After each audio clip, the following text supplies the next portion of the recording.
Assalamualaikum warahmatullahi wabarakatuh. Shalom, Om Swastiastu, Namo Buddhaya, Salam kebajikan. Perkenalkan, kami dari kelompok 2 dengan saya sendiri Pedro Albi dan rekan saya Grace Vanessa Simorakir, Mega Felicite, Putri Patricia Purba, Kaisa Ananda. Kami akan menampilkan tugas bahasa Indonesia tentang berita politik. Di sini saya akan menjelaskan pengertian dan ciri-ciri berbahasa Indonesia yang baik dan benar.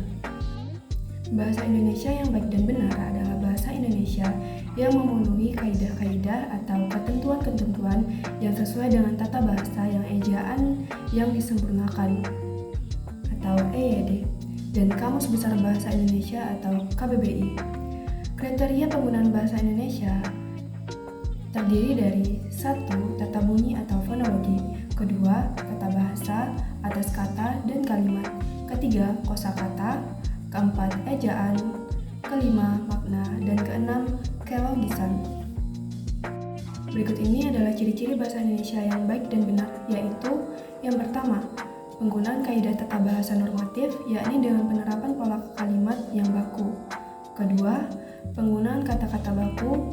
Ketiga, penggunaan ejaan resmi dalam ragam tulis. Keempat, penggunaan lafal baku dalam ragam lisan. Dan yang terakhir, penggunaan kalimat secara efektif. Baiklah, itulah penjelasan dari saya. Selanjutnya akan dilanjutkan oleh rekan saya. Di sini saya akan menjelaskan fungsi-fungsi bahasa Indonesia yang baik dan benar. 1. Fungsi pemersatu. Fungsi pemersatu kebinekaan, rumpun dalam bahasa dengan mengatasi batas-batas kedaerahan sehingga mampu membangkitkan kesetiaan orang terhadap bahasanya. 2. Fungsi penanda.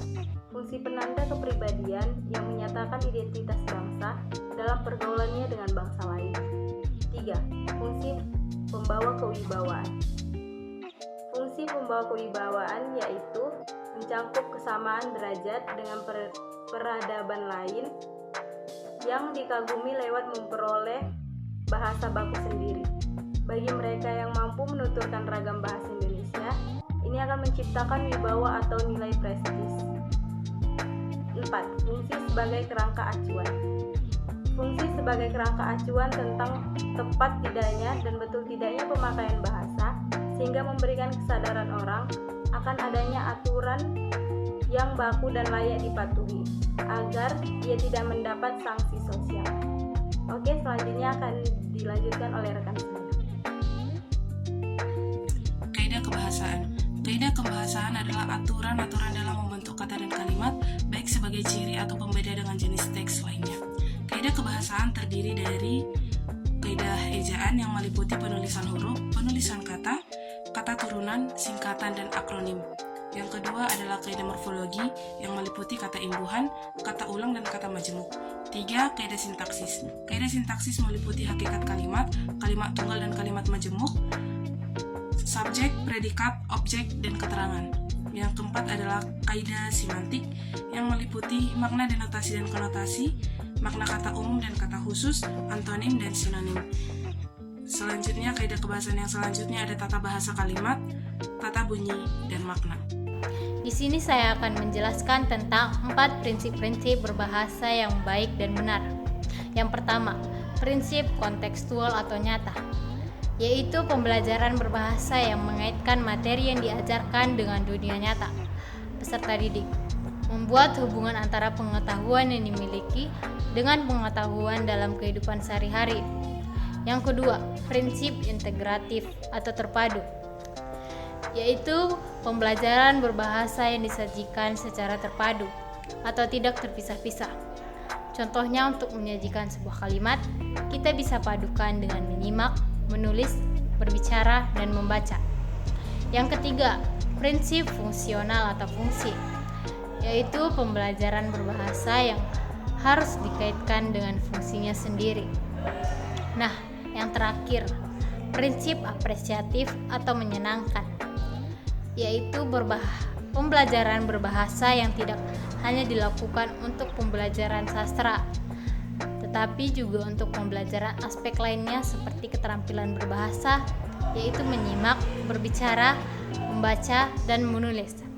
Nah, itu adalah 4 prinsip-prinsip berbahasa yang baik dan benar. Selanjutnya, kita akan membahas tentang contoh-contoh berbahasa yang baik dan benar yang dilanjutkan oleh rekan saya. Contoh penggunaan bahasa yang baik dan benar. 1. Apakah kamu sudah belajar? 2. Di sini tempat pembuangan sampah. 3. Bagaimana cara membuat nasi goreng ayam? 4. Kami mahasiswa Gunadarma menjunjung tinggi persaudaraan. 5. Saya sedang mengerjakan tugas yang diberikan dosen. 6. Saya selalu berdoa sebelum memulai belajar. 7. Saya dapat mengerjakan soal ujian dengan baik setelah saya belajar terlebih dahulu. Berikut ini kata yang baik dan benar dari feature pilkada dalam Intawan KPK yang kami analisis. Kata yang pertama adalah personil, yang benar adalah personel. Kata yang kedua adalah memerintahkan, yang benar adalah memerintah.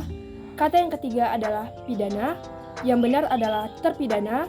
Kata yang keempat adalah diizinkan, yang benarnya adalah diizinkan. Kata yang kelima adalah khawatir, dan yang benar adalah khawatir. Selanjutnya nomor 6, kata khawatir pada kalimat dia khawatir rekam jejak buruk seseorang terbanding lurus dengan kualitas kepemimpinannya. Kata yang salah adalah terbanding yang harusnya menjadi berbanding. 7.